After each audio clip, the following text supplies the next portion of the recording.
कुछ समय पहले पृथ्वी पे डीमंस ने अटैक किया था। अब पृथ्वी की हालत बहुत ही बुरी है। हर तरफ सिर्फ तबाही का मंजर है। यही दूर हम देखते हैं एक लड़की सारे डीमंस को अकेले संभाल रही होती है। उसका हर एक पंच तबाही मचा रहा होता है। जब डीमन किंग को लगता है कि वो अब नहीं जीत सकते तो डीमन किंग उस लड़की की तरफ एक पोर्टल खोल देता है।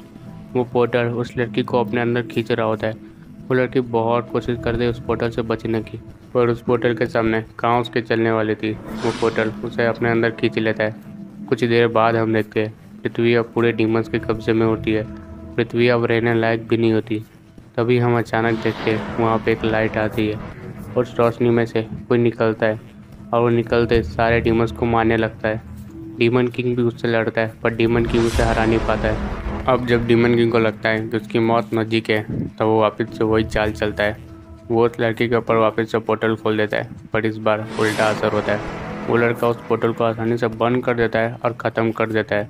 अब डीमन किंग बहुत ही ज़्यादा डर चुका होता है उससे। डीमन किंग को कुछ समझ नहीं आता कि करे क्या। तभी पीछे से एक हाथ आता है और डीमन किंग को अंदर खींच लेता है। वो लड़का वो देख लेता है और डीमन किंग के पीछे जाने की कोशिश करता है, पर वहाँ बीच में डीमंस आ जाते हैं। वो सबको मार देता है, लेकिन तब तक डीमन किंग भाग चुका होता है। वो मारने के बाद सबको आसपास देखता है तो आसपास कुछ बचा नहीं होता, सब मर चुके होते हैं। तभी पीछे से आवाज़ आती है, कैसे हो परमैन, आखिरकार तुम आ ही गए। परमैन कहता है, मुझे तो आना ही था बर्डमैन, पर ये सब हो क्या रहा है और सुमेरे कहाँ है। बर्डमैन परमैन से कहते हैं, सुमेरे पोर्टल में खींची गई। इसका मतलब वो लड़की और कोई सुमेरे ही थी। बर्डमैन मिच्चो को सारी कहानी बताते हैं। मिच्चो कहता है, इसका मतलब सुमेरे डीमन किंग के पास है। वो भी मिच्चो से कहता है, तुम ये कैसे कह सकते हो परमैन। परमैन कहता है, मैं तुम्हें इसके बारे में बाद में बताऊंगा। मुझे सुमेरे के बारे में कुछ पता चला है जो बहुत ही ज़्यादा डरावना है, जिसे सुनने के बाद आप भी डर जाएंगे बर्डमैन। मुझे सुमेरे की कुछ बातें पता चली है जो मैं आपको अभी नहीं बता सकता। हमें सुमेरे को मरने से रोकना होगा। सुमेरे कभी मर ही नहीं सकती बर्डमैन, वो बार बार जन्म लेती रहेगी और उसे साइकिल में घूमती रहेगी। बर्डमैन कहते, तुम क्या कह रहे हो, मैं कुछ समझ नहीं पा रहा हूँ मिच्चो। सुमेरे क्यों नहीं मर सकती ये मैं आपको अभी नहीं बता सकता, लेकिन हमें सुमेरे को मरने से रोकना होगा बर्डमैन। इस बार हम उस साइकिल को वापस से स्टार्ट नहीं होने दे सकते, बहुत बड़ी गड़बड़ हो जाएगी नहीं तो। बर्डमैन कहते हैं, मैं अभी भी तुम्हारी बातों को नहीं समझ पा रहा हूँ, लेकिन तुम इतना सीरियस हो तो ज़रूर कुछ ना कुछ गड़बड़ है। मिच्चो कहते हैं, मैं बहुत ज़्यादा सीरियस हूँ बर्डमैन। और यहीं से कैमरा कट होता है और हम देखते हैं डीमन किंग को, जो भी बहुत ही ज़्यादा डरा होता है। वो अभी भी सोच में पड़ा होता है कि ऐसा कौन आ गया जो उसे इतनी टक्कर दे रहा है। तभी डीमन किंग के पीछे से आवाज़ आती है, तुम फेल हो गए, तुम जानते हो ना इसका आंसर क्या होगा। डीमन किंग पीछे मुड़ के देखता है तो वो डर जाता है और वो कहता है, मुझे माफ़ कर दो, मुझसे गलती हो गई, मुझे एक और मौका दो। वो कहता है, हमारे यहाँ दूसरा मौका नहीं मिलता, लेकिन पता नहीं मास्टर ने तुम्हें दूसरा मौका दिया है और इस बार फेल मत होना, वरना मैं तुम्हें खुद अपने हाथों से मारूंगा। डीमन किंग मुझसे पूछता है, वो लड़का था कौन। वो कहता है, वो और कोई नहीं परमैन था, जिसने तुम्हें मौत के कगार पर ला खड़ा कर दिया, जिसकी वजह से तुम मौत से भी डरने लगे। मुझे ये डर अच्छा लगा। अब शायद तुम्हें पता चल चुका होगा कि तुम मास्टर के 4 जनरल्स में से एक कभी क्यों नहीं बन पाए। डीमन किंग कहता है, मैं परमैन को मारने के लिए कुछ भी करूँगा, मुझे एक और मौका दो प्लीज़। अभी वो कहता है, इसलिए तो मैं यहाँ पे आया हूँ, तुम्हारा साथ देने के लिए किसी और को भी साथ में लाए हो। फिर पीछे से आवाज़ आती है, मैं मारूंगी परमैन को। और ये आवाज़ इतनी डरावनी और इतनी क्रीपी होती है, डीमन किंग के ये सुनने के बाद रोंगटे खड़े हो जाते हैं और वो बहुत ही ज़्यादा डर जाता है। तभी वो लड़की अपना शक्ल दिखाती है और डीमन किंग हंसने लगता है और कहता है, अब तुम नहीं बचोगे परमैन, तुम्हारा अंत आ गया है अब। और यही हम दूसरी तरफ देखते हैं मिच्चो को, जो अकेले निकल जाता है सुमेरे को बचाने के लिए डीमन किंग के पैलेस की तरफ। मिच्चो डीमन किंग के पैलेस के सामने खड़ा होता है और वो बिना सोचे समझे पैलेस के अंदर चला जाता है। कुछ देर बाद मिच्चो को डीमंस दिखते हैं और मिच्चो उन्हें देखने के बाद चौंक जाता है, क्योंकि ये ऑर्डिनरी डीमन से बहुत ज़्यादा स्ट्रांग होते हैं। मिच्चो जितना आगे जा रहा होता है उतने स्ट्रांग डीमंस उसे मिल रहे होते हैं, उतने ही खतरनाक होते जा रहे थे वो। कुछ समय बाद मिच्चो फाइनली डीमन किंग के सामने खड़ा होता है, लेकिन मिच्चो बहुत ही ज़्यादा थक चुका होता है क्योंकि उसने बहुत ज़्यादा लड़ाई की होती है। डीमन किंग मिच्चो से कहता है, आखिरकार तुम परमैन आ ही गए, मुझे तुम्हारा इंतज़ार था। मिच्चो कहता है, सुमेरे कहाँ पे है डीमन किंग, मुझे बताओ, वरना मैं तुम्हें ज़िंदा नहीं छोड़ूंगा।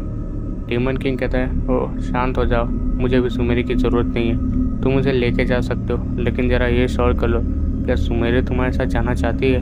मिच्चो कहता है, इसका क्या मतलब। और तभी मिच्चो के ऊपर अचानक से अटैक होता है। मिच्चो उस अटैक को डॉज तो कर लेता है, पर वो बहुत ज़्यादा घायल हो जाता है क्योंकि उस अटैक से उसे चोट लग चुकी होती है। लेकिन उससे भी ज़्यादा चोट तब लगती है मित्सो को जब उसे पता चलता है वो और कोई नहीं सुमेरे ही है जो उसे मारना चाहती है। मित्सो अभी बहुत ही ज़्यादा शॉक में होता है और उससे ज़्यादा डरा भी होता है क्योंकि उसे पता है सुमेरे कौन है।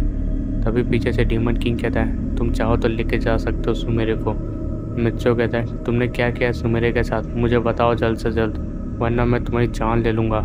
डीमन किंग कहता है मैंने कुछ नहीं किया, ये मुझे यहाँ पे पड़ी मिली और मैंने बस इसे उठाया और उसके बाद इसने कहा कि ये परमैन को मारना चाहती है तो मैंने इसे परमिशन दे दी और तुम मर गए तो मेरा ही फ़ायदा है। मित्सो डीमन किंग की तरफ देखता है और कहता है तुमने जो भी किया सुमेरे के साथ मैं उसे ठीक कर दूंगा, लेकिन उसे इतना डरावना क्यों बनाया? पहले वो इतनी डरावनी दिखती थी, अब तूने उसे और बना दिया। डीमन किंग कहता है ये तुम्हारी कोई लव स्टोरी नहीं है और नहीं तुम्हारी कॉमेडी सेंस है। मैंने उसके साथ कुछ नहीं किया, जिसने भी किया उसने किया, लेकिन तुम्हें सुमेरे मारना चाहती है ये सच्चाई है और तुम्हें ये एक्सेप्ट करना होगा। सुमेरे तभी मित्सो के ऊपर अटैक कर देती है। मित्सो सुमेरे को समझाने की कोशिश करता है कि वो मित्सो है, पर सुमेरे की एक बात नहीं मानती। सुमेरे बार बार मित्सो पे अटैक कर रही होती है। बहुत देर बाद मित्सो सुमेरे दोनों थक जाते हैं। सुमेरे फाइनली मित्सो पे एक जानलेवा अटैक करती है और मित्सो को वो अटैक लग भी जाती है। उस अटैक के बाद मित्सो बहुत ही ज़्यादा घायल हो चुका होता है, इनफैक्ट वो मरने की कगार पे होता है। मित्सो को तभी याद आता है कि उसने सुमेरे को कुछ सवाल के जवाब नहीं दिए। मित्सो सोचता है शायद ये काम कर जाए। मित्सो सुमेरे से कहता है तुमने मुझसे कुछ सवाल पूछे थे ना सुमेरे, आज मैं तुम्हें उसका जवाब दूंगा। मैंने कभी सोचा नहीं था कि मैं तुम्हें ऐसा जवाब दूंगा, लेकिन जवाब देने का सही समय आ गया। तुम जानना चाहती थी ना कि वो मेरी दोस्त कौन थी? उसका नाम सुमेरे होशिनो था और वो तुम ही थी, पर एक दूसरे यूनिवर्स में। हम दोनों साथ में रहते थे, लेकिन एक कार एक्सीडेंट हुआ और उसके बाद हम दोनों मर गए। पर वो कार एक्सीडेंट नहीं था, एक सोची समझी साजिश थी जो हम दोनों को मारना चाहती थी। पर मैं जिंदा रह गया और तुम मर गई, पर कैसे? ये बात मुझे अभी भी समझ नहीं आई। फिर मुझे तुम्हारे बारे में कुछ पता चला, इसके बाद मैं समझ गया कि मैं ज़िंदा क्यों था और तुम मर क्यों गई। सुमेरे तुम सच में बहुत रहस्यमयी हो। मैंने तुम्हें अपने दोस्त के बारे में बता दिया और मैं तुम्हें ये भी बताता हूँ, मैं इस यूनिवर्स में कभी एग्जिस्ट करता ही नहीं। मैं पहले ही मर चुका हूँ इस यूनिवर्स में, लेकिन तुम जिंदा थी, इसलिए बर्डमैन ने मुझे यहाँ पे लाया ताकि मैं तुम्हारी और पृथ्वी की रक्षा कर सकूँ। लेकिन अब मुझे लगता है कि मैं गलत था। मुझे तुम्हारी नहीं, तुम्हें मेरी रक्षा करनी है। तुम हमेशा मुझे बचाती आई हो, पर आज तुम ही मुझे मार रही हो सुमेरे। मेरे मित्रों की बातों को बहुत ध्यान से सुन रही होती है और डीमन किंग को समझ में आ जाता है कि अब सुमेरे पे से उसका कंट्रोल जाने लगा है। डीमन किंग मित्सो के ऊपर अटैक करता है क्योंकि मित्सो इस समय बहुत ही ज़्यादा कमज़ोर होता है। मित्सो को अटैक लगने वाला ही होता है तो उसके बीच में सुमेरे आ जाती है और वो रे सुमेरे के आर पार चली जाती है। मित्सो सुमेरे को पकड़ लेता है, लेकिन सुमेरे तब तक अपनी आंखें बंद कर चुकी होती है। मित्सो को यह देख के बहुत ही ज़्यादा गुस्सा आता है और अकेले ही चला जाता है डीमन किंग से लड़ने के लिए। मित्सो डीमन किंग से लड़ रहा होता है और वो फाइनली डीमन किंग को मार भी देता है, पर वो पीछे ध्यान नहीं देता और पीछे से एक हाथ आती है और मित्सो के आर पार कर देता है एक शॉट। इसकी वजह से मित्सो भी मरने के कगार पे आ ही चुका होता है। मित्सो की भी आंखें बंद हो रही थी, वो चलने के लायक नहीं होता, लेकिन फिर भी वो सुमेरे के पास जाता है और उसे सुरक्षित जगह पे लेके चले जाता है। मित्सो सुमेरे के बाजू में बैठ के कहता है मैंने कभी सोचा नहीं था कि ये अंत ऐसा होगा। शायद अब मरने का समय है, चलो कम से कम तुम्हारे साथ तो मर रहा हूँ। ऐसा कहते हैं मित्सो की आंखें बंद हो जाती है।